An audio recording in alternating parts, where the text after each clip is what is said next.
Bendiciones, mi hermano, muy buenas noches, hermanos y hermanas, bienvenidos a este su canal de estudio. Cada miércoles y cada viernes estamos acá teniendo estudios de la palabra del Señor. El Señor siempre ha hablado en nuestras vidas a través de su verdad y a cada vez que nos acercamos a ella, el Señor nos sigue hablando. Así que mis hermanos, el día de hoy, Hebreos capítulo 13, como se pueden dar cuenta, una vez más estoy solo, pero gracias a Dios mi esposa ya se está sintiendo mucho mejor, ya está regresando a alguna de sus responsabilidades.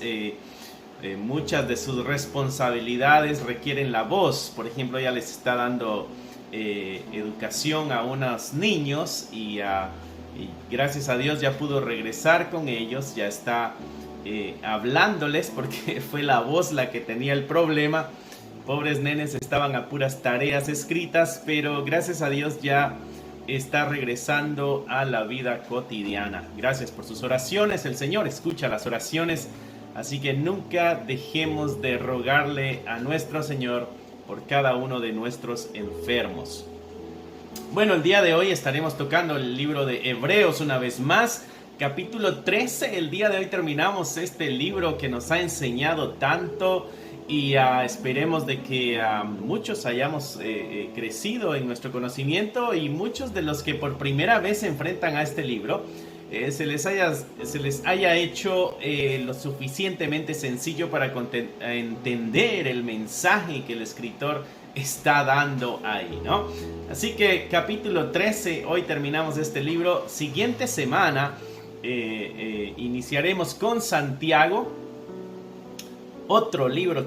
Cada libro de la Biblia es único, así que no te pierdas la oportunidad de aprender y de estudiar la palabra de Dios. Saludos a todos los que están conectándose, a todos los que ya se conectaron, los que han estado esperando. Gracias por su fidelidad, por su compromiso, por su deseo de conocer la palabra de Dios, por su deseo de aprender. Este canal está hecho para ustedes, poder enseñar lo que sabemos con el afán y el deseo de que ustedes puedan conocerlo en la comodidad, en este caso de su hogar. La pandemia el año pasado nos empujó, nos obligó. Teníamos ya el sueño, el deseo de hacer un canal donde pudiéramos enseñar la palabra de Dios, pero la pandemia nos obligó a hacerlo. Y ha sido de mucha bendición porque hay muchas personas en otros países, hay personas en otros estados que tienen la oportunidad de aprender junto con nosotros. Así que miércoles y viernes a las 7 de la noche, ahí están los horarios en tu pantalla, y a las 2 de la tarde los domingos. No olvides suscribirte si este canal es algo que te gusta. Suscríbete, dale un like, no olvides darle un like a este canal y compartirlo para con aquellas personas que pudieran necesitarlo. Compártelo en tus redes sociales. Alguien por ahí quizá por error le dé un clic y lo vea y su corazón pueda ser transformado por el poder de Dios, ¿no? Así que invita a tus amistades porque empezaremos ahorita nuestro estudio de Hebreos capítulo 13. Así que cierra ahí tus ojitos, inclina tu rostro y nos encomendaremos a nuestro Creador. Padre, te damos gracias por la vida de hoy, por la oportunidad que nos das de estudiar tu palabra, Señor. Es tan preciosa y es tan única, tan necesaria, Señor. Y tenemos el día de hoy la oportunidad de acercarnos a ella. Háblanos como siempre lo has hecho. Y que esa verdad que hables quede plasmada en nuestros corazones. Danos también la sabiduría, la fuerza y el valor para poner por obra aquello que pongas en nuestro corazón. Gracias por la linda audiencia. Gracias por cada una de las almas que están viendo este video. Gracias por su deseo de aprender, de conocer, de crecer. Gracias por el interés de enseñarle a otros. Bendícelos, Señor. Lo pedimos en el nombre de Cristo Jesús. Amén.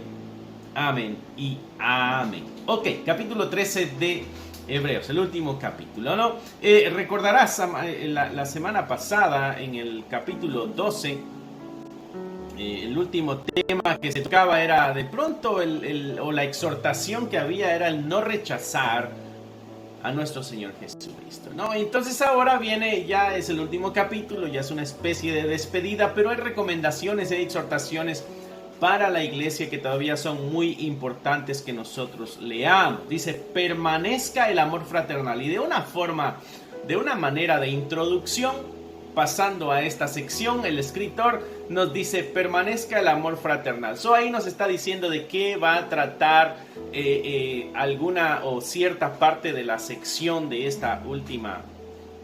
Una parte de esta última sección. A veces se me traba las ideas, ¿no? Permanezca el amor. Nos va a estar hablando del amor fraternal. Fraternal es el amor entre hermanos. El amor fraternal es el amor entre hermanos. La exhortación es de que ese amor no decaiga, no se aleje, no se muera, sino que ese amor debe permanecer. No olvidéis, dice, no os olvidéis de la hospitalidad, porque por ella algunos sin saberlo hospedaron a ángeles. Entonces, una expresión de amor es la hospitalidad. Recordarás que en aquel entonces la gente tenía que caminar largas distancias para llegar a los lugares donde tenían que llegar. Habían personas que andan predicando el evangelio, son misioneros que andan en la calle. Cuando llegaba la noche era necesario que tuvieran un lugar seguro para descansar, quizá algo de comida, algo de calor, porque no pueden dormir en la calle, es peligroso. Habían muchos asaltantes, qué sé yo, había que dar cierta protección. Entonces el escritor está recordando a la iglesia, no te olvides de la hospitalidad, ¿no? Y dice, ¿por qué? Porque por ella algunos sin saberlo hospedaron a ángeles. De pronto a la memoria del escritor viene Abraham, cuando llegaron unos ángeles cerca de su hogar, ¿no? Él los invita a comer y todo. Interesante el recordatorio, aunque no debe ser esa la motivación. La motivación de ser hospedador no es por si llega algún ángel. La exhortación a ser hospedador es porque somos creyentes, somos cristianos, y esa es una actitud cristiana, el ser hospedador. Hay que ser hospitalarios, no te olvides de la hospitalidad, dice ahí el escritor. Verso 3, acordaos de los presos como si estuvieras preso juntamente con ellos. Hay muchos que están presos a consecuencia del cristianismo. Hay muchos que, recuerda que están en el tiempo de la persecución. Hay muchos que han sido perseguidos, algunos han sido asesinados, otros han sido encerrados en cárceles y torturados. Y el escritor dice, no te olvides de ellos. El amor puede decaer si las persecuciones, si los problemas, si las dificultades se van agravando. El amor pudiera disminuir.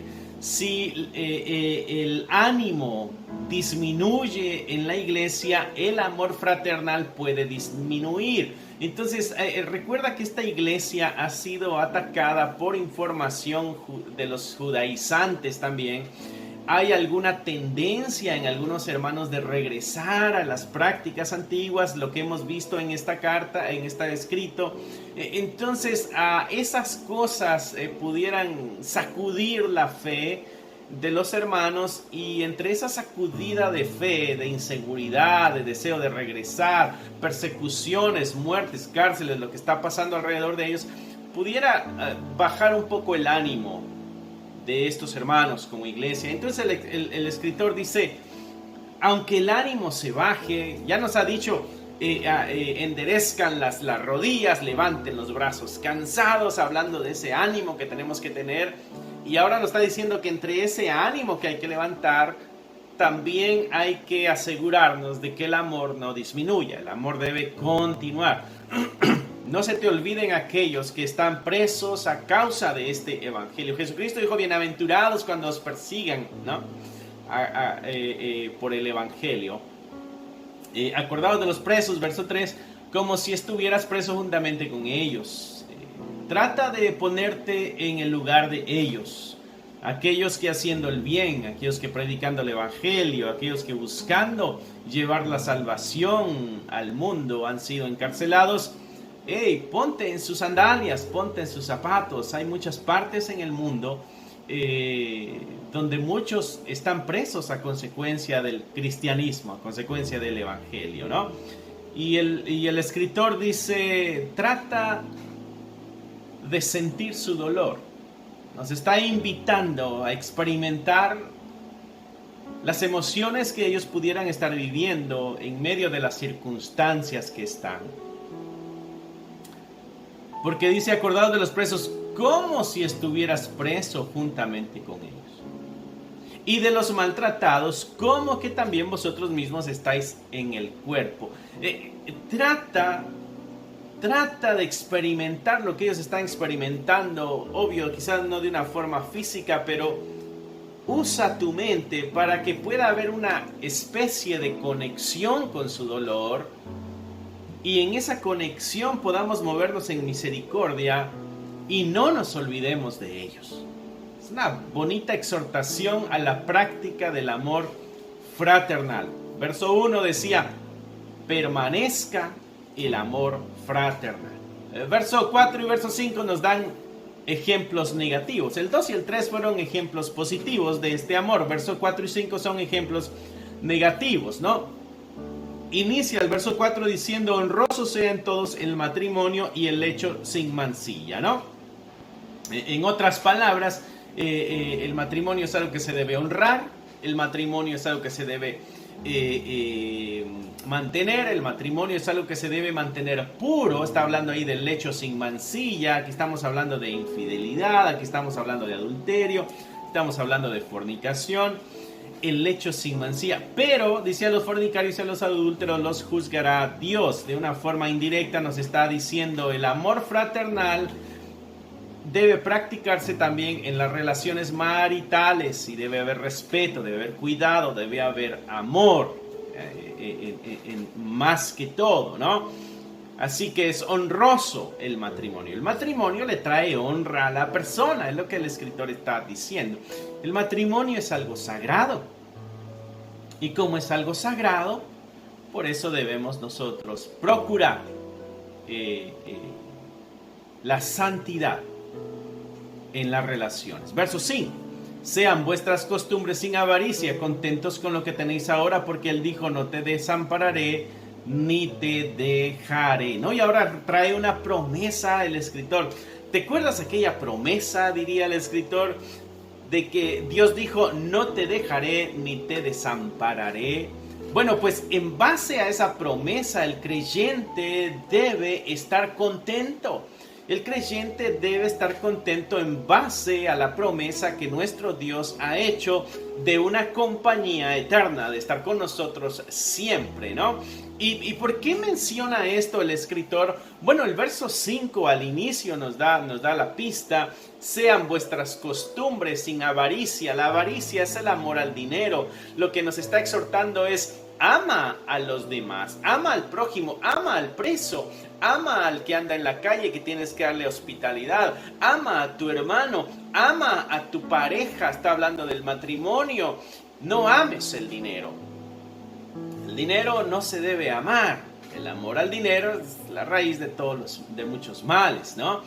Dice, sean vuestras costumbres sin avaricia, contentos con lo que tenéis ahora, ¿no? ¿Cuál es lo contrario de la avaricia? El contentamiento. Si no estamos contentos con lo que tenemos y queremos más, quiere decir que nuestro corazón ama al dinero. ¿Ok?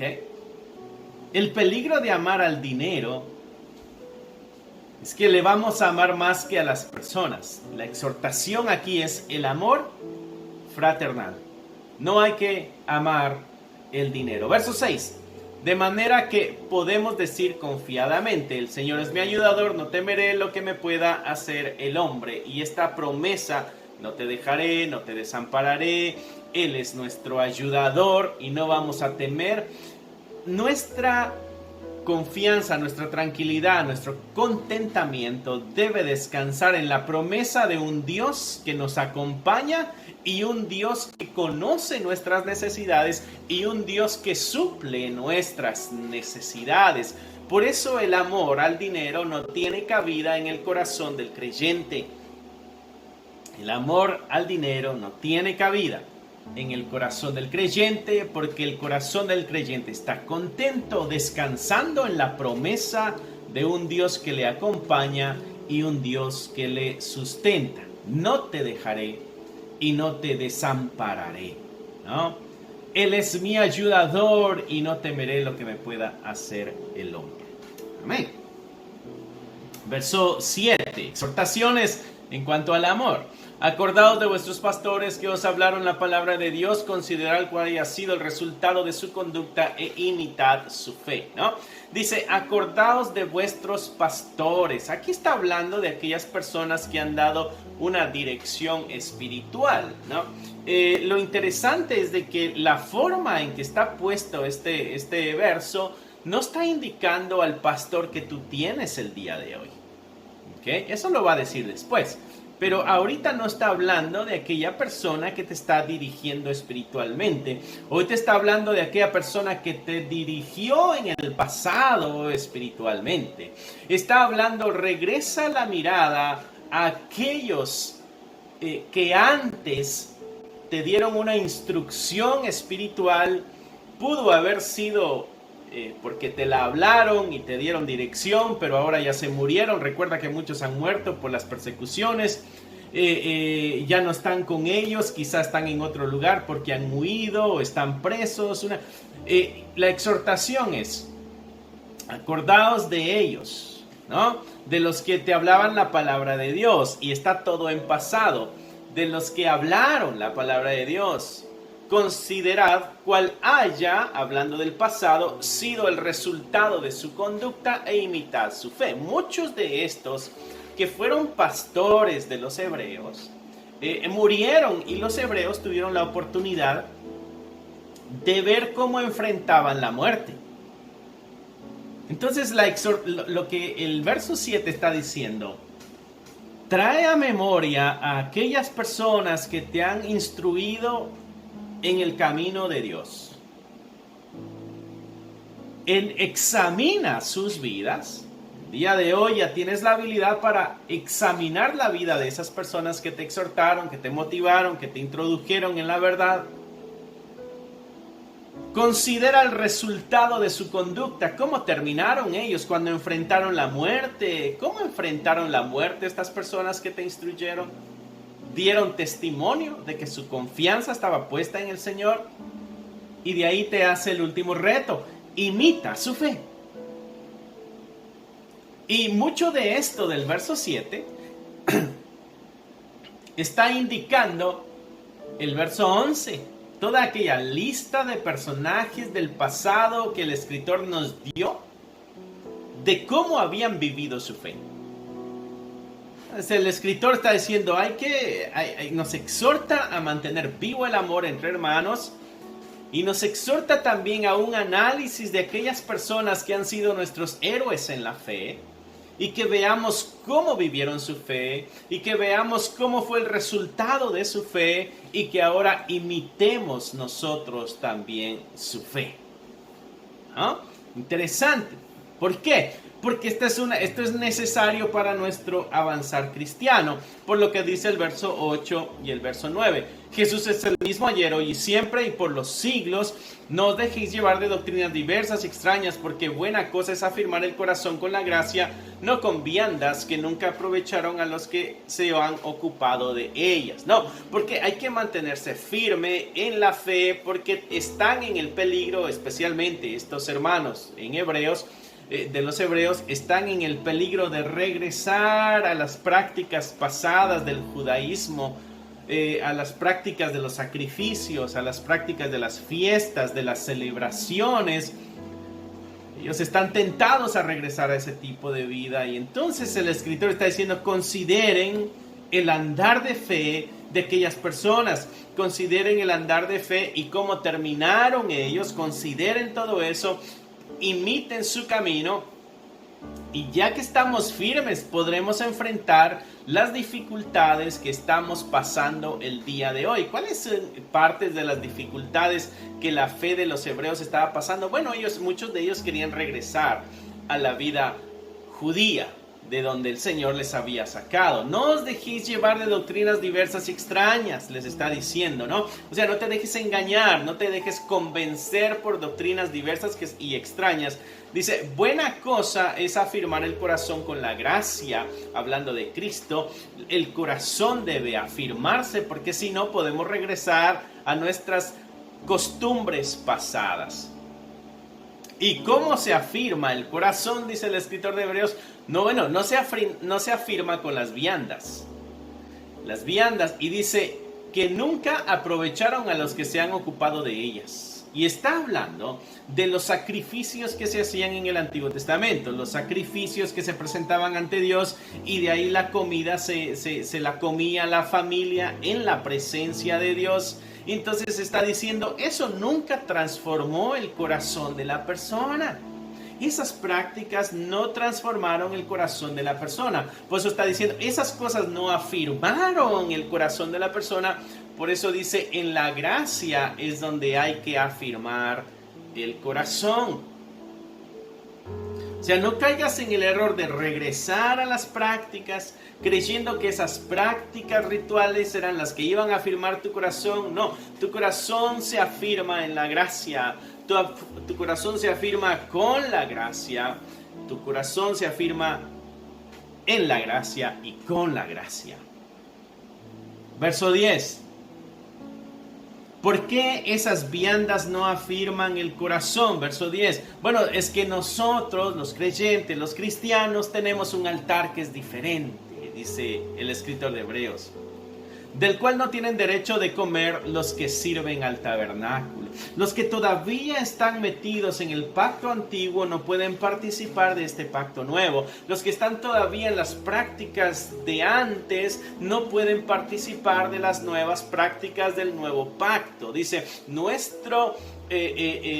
verso 10, nuestro altar es diferente, tenemos un altar del cual no tienen derecho de comer los que sirven al tabernáculo, porque, verso 11, los cuerpos de aquellos animales cuya sangre a causa del pecado es introducida en el santuario por el sumo sacerdote, son quemados fuera del campamento. Y aquí está interesante una comparación que hace el escritor. Verso 12, por lo cual también Jesús, para santificar al pueblo mediante su propia sangre, padeció fuera de la puerta, ¿no? ¿Por qué interesante? Porque hace una comparación entre el sacrificio que se presentaba. Dice el verso 11, los cuerpos de los animales cuya sangre a causa del pecado es introducida en el santuario por el sumo sacerdote, son quemados fuera del campamento. Nos está refiriendo a Levíticos, el proceso del sacrificio para el día del perdón de los pecados. La sangre se presentaba en el altar, la sangre se llevaba adentro del templo, pero el animal se quemaba afuera, dice el verso 11. Dice, los cuerpos son quemados fuera del campamento, mientras que la sangre por el pecado era introducida en el santuario por el sumo sacerdote. Recuerda, si el sumo sacerdote entraba una vez por año al lugar santísimo y esparcía la sangre para el perdón de los pecados del pueblo, bueno, el animal se quemaba fuera. Y en el verso 12 hace una comparación única este escritor, porque ahora está comparando a Jesucristo con ese sacrificio.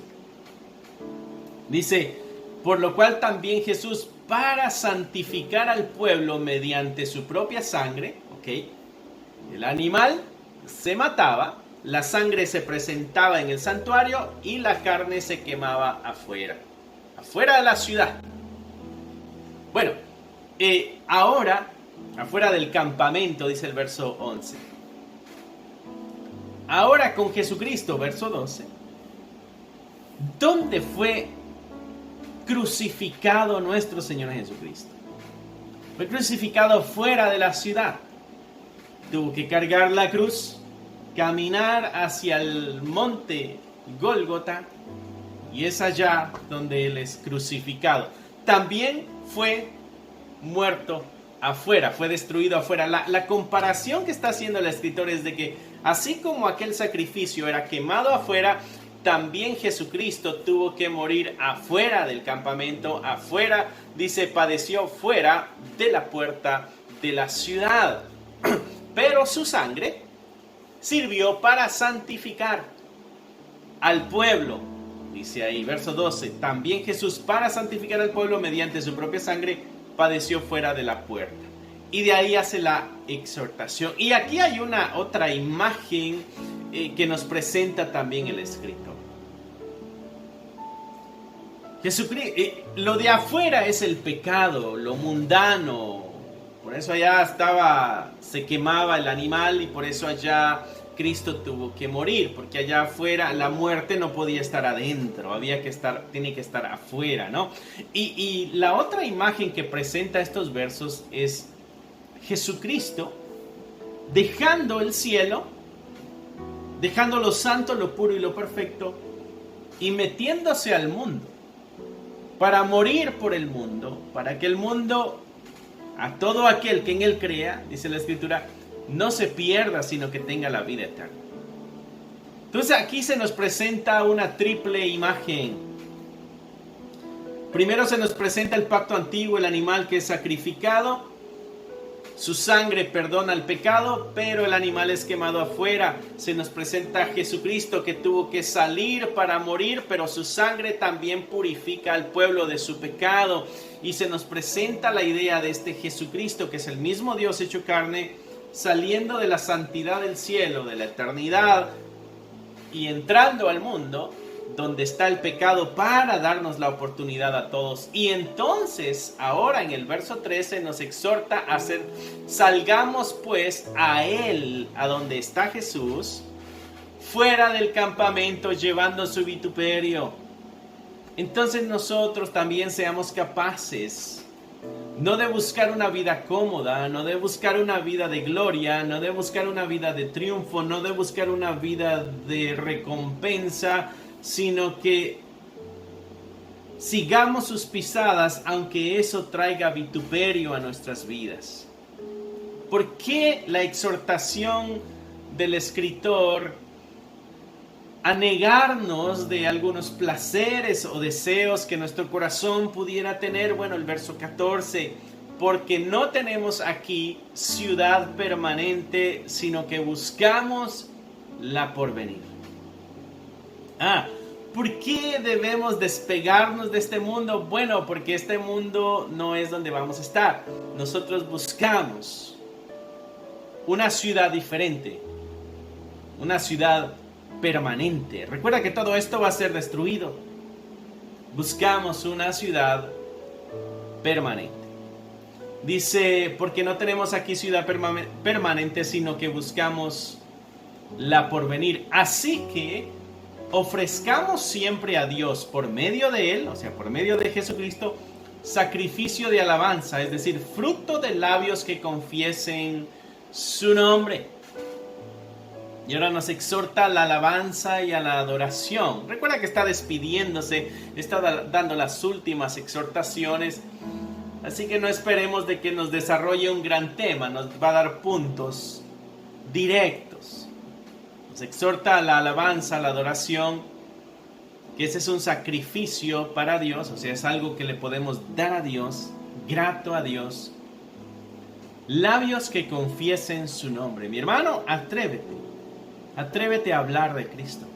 Atrévete a hablar de nuestro Señor Jesucristo. No te quedes callado o callada con tan tremenda verdad que te ha sido encomendada. Hay mucha gente que necesita saber esta verdad, porque en esta verdad está la vida eterna.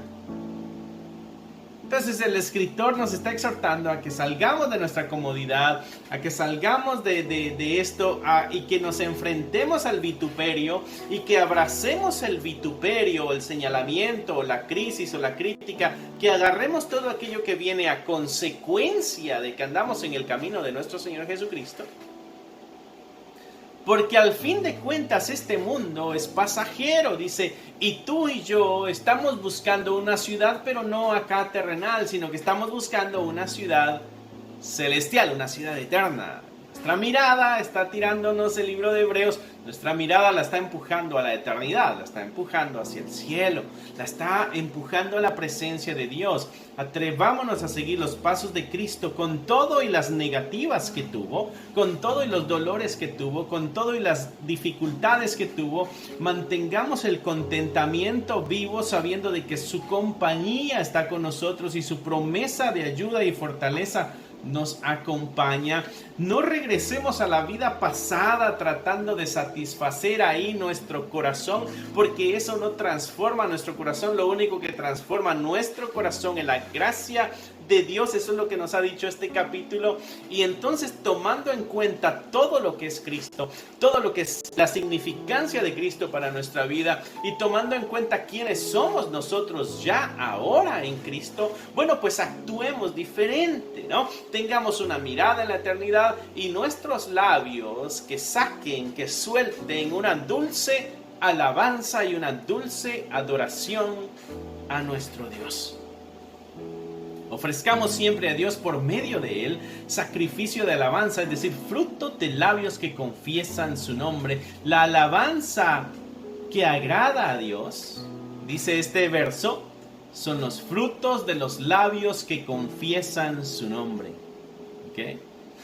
Verso 16, también no nos tenemos que olvidar de otra cosa, hacer el bien y la ayuda mutua no os olvidéis, porque de tales sacrificios se agrada a Dios. Ahora nos presenta otra manera de sacrificio. Nos presentó el sacrificio de alabanza, labios, que confiesan el nombre de Dios. Y ahora nos dice aquí, este es otro sacrificio.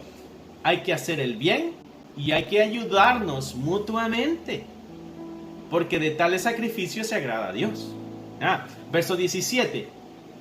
Y ahora sí habla de los pastores presentes, ¿no? Hace un momento nos hablaba de aquellos que habían marcado nuestra vida. Ahora nos está diciendo de los que están en nuestra vida. Obedeced a vuestros pastores, sujetaos a ellos, porque ellos velan por vuestras almas, como quienes han de dar cuentas, para que lo hagan con alegría y no quejándose, porque esto no es de provecho, ¿no? Entonces aquí hay una exhortación también para los pastores, la exhortación de que sigan exhortando a las ovejas, válgame la redundancia, para que tengan esta vida derecha, para que tengan esta vida santa. ¿Por qué? Porque las tiene que presentar delante del Padre, así como Cristo presentó a los apóstoles delante del Padre. Nadie de los que me has dado, dijo Jesucristo, ni uno se me ha perdido, todos están aquí, ¿no?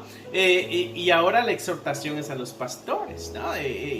Asegúrate de instruir, de dar dirección a las ovejas, la dirección de santidad, la dirección de pureza, la dirección de piedad, la dirección de la buena voluntad de Dios, que es agradable y que es perfecta.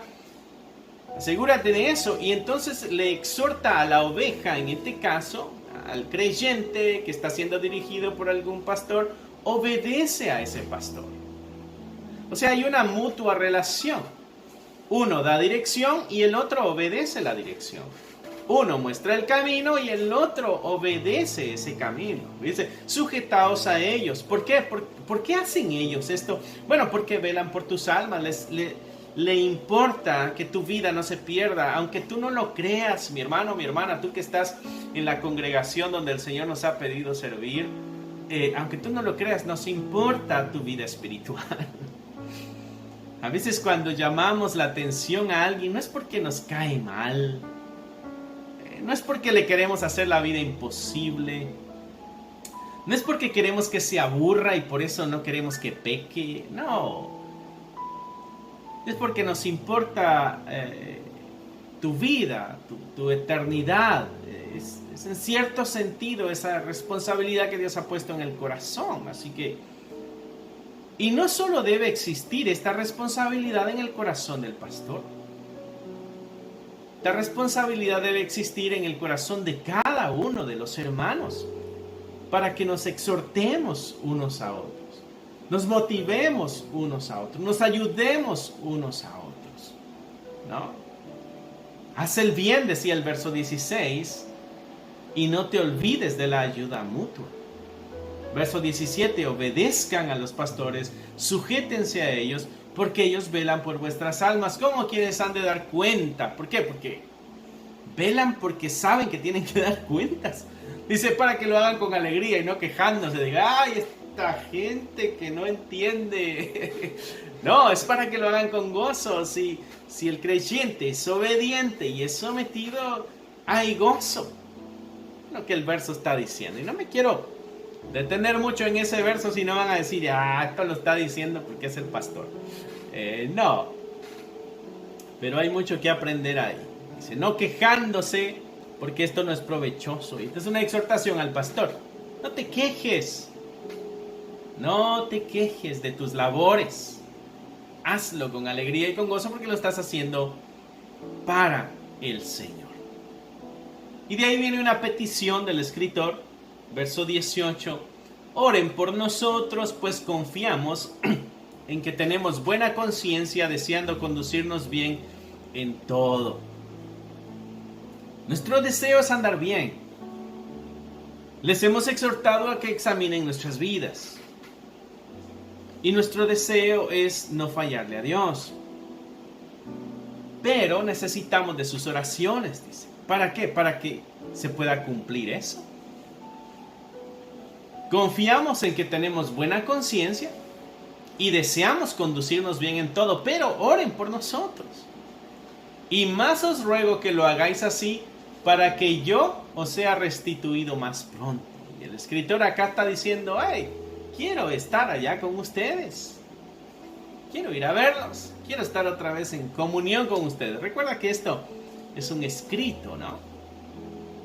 Así que vemos ahí parte de la relación de este pastor con su iglesia también. Ahorita al parecer están en alguna distancia y tienen el deseo de que estén cerca otra vez.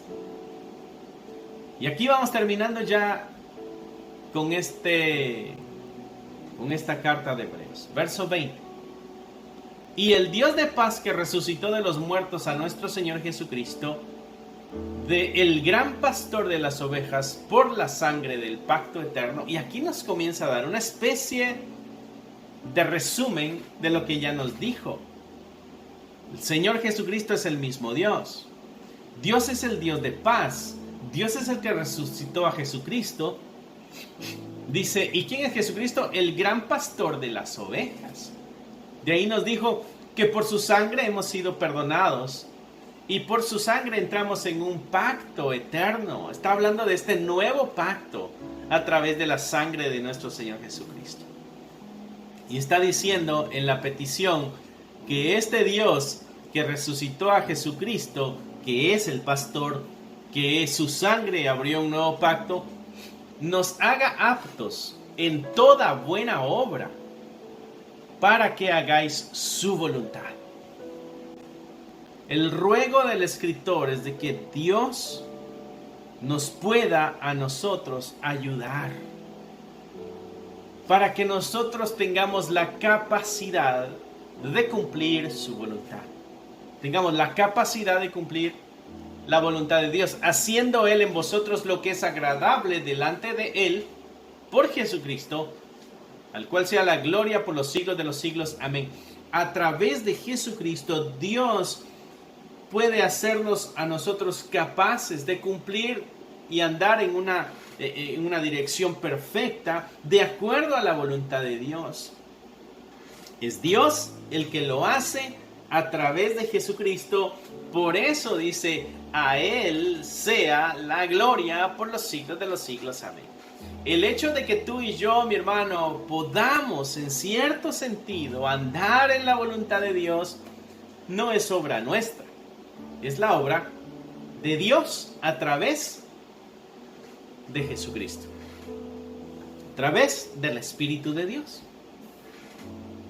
Os ruego, hermanos, que soportéis la palabra de exhortación, pues os he escrito brevemente. En otras palabras, no te me pongas rejego, no te me pongas bravo con lo que te dije.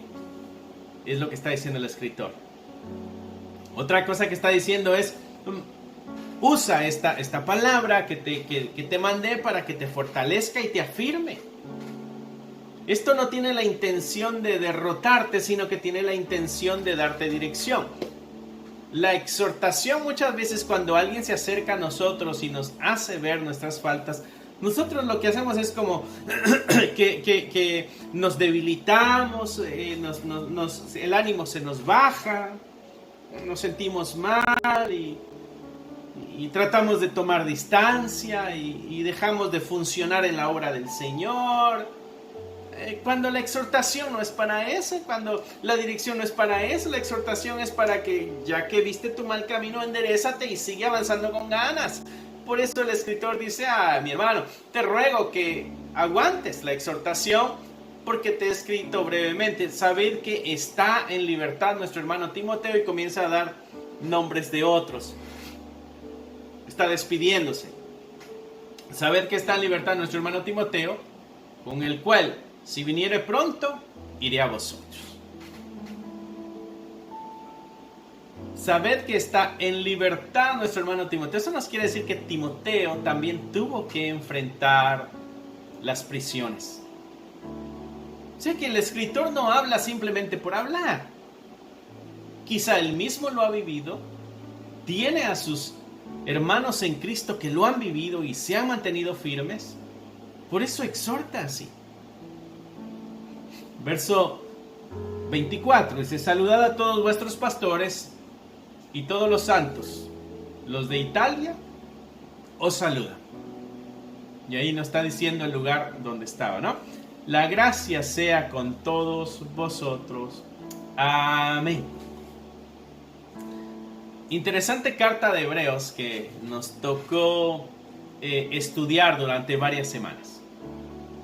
Es un mensaje dirigido a una comunidad que conoce muy bien el Antiguo Testamento y más que todo conoce los rituales para la purificación, para el perdón de los pecados.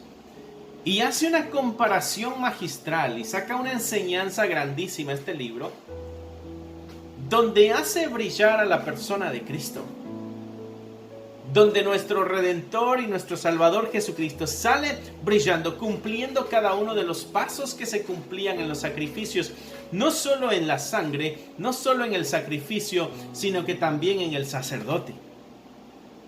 Y de una forma magistral nos presentó esta carta, la obra redentora de nuestro Señor Jesucristo, y también nos presentó la posición en la que se encuentra nuestro Señor Jesucristo. Nos mostró la posición en la que tú y yo nos encontramos como iglesia, el compromiso que tú y yo debemos tener y seguir, y la actitud en la vida que debemos tener como hijos de Dios.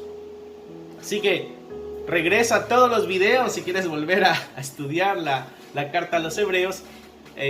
Quedaron todos grabados. Eso es bueno acá, que a tu tiempo, a tu comodidad, puedes regresar y ver los videos, y que puedas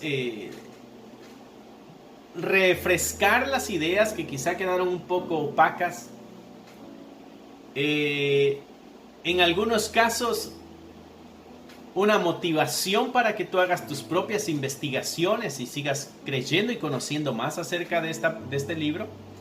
Y eso es más que todo el verdadero interés detrás del maestro: crear una actitud autodidacta en el estudiante, que por su propio esfuerzo y sus propias habilidades y sus propias herramientas pueda enfrentar un texto bíblico, investigarlo, aprender, sacar los puntos principales, interpretarlo de una forma correcta y ponerlo en marcha o aplicarlo a su vida o a la vida de su congregación, de su grupo de estudio, qué sé yo. Esa debe ser una buena intención en el maestro: crear una actitud autodidacta en el oyente.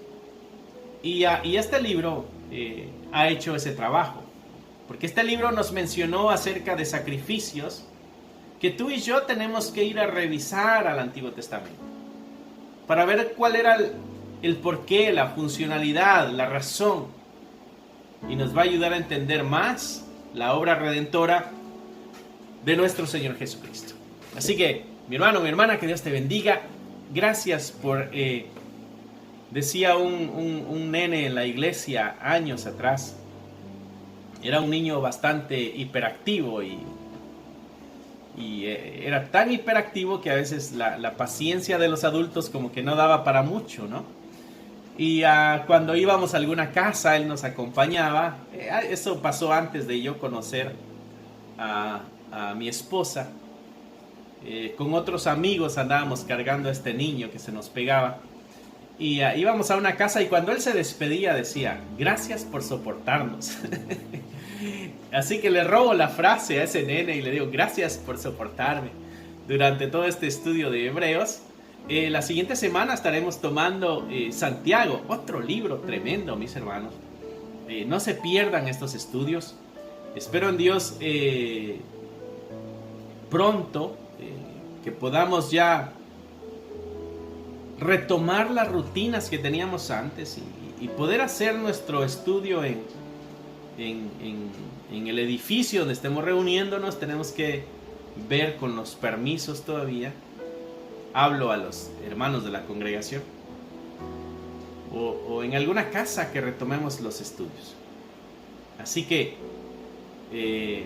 pongámonos las pilas para que el tiempo o las circunstancias no sean un estorbo para nuestro crecimiento en el conocimiento de la palabra de Dios. Pablo en Romanos capítulo 12 nos exhorta a que conozcamos más esta verdad.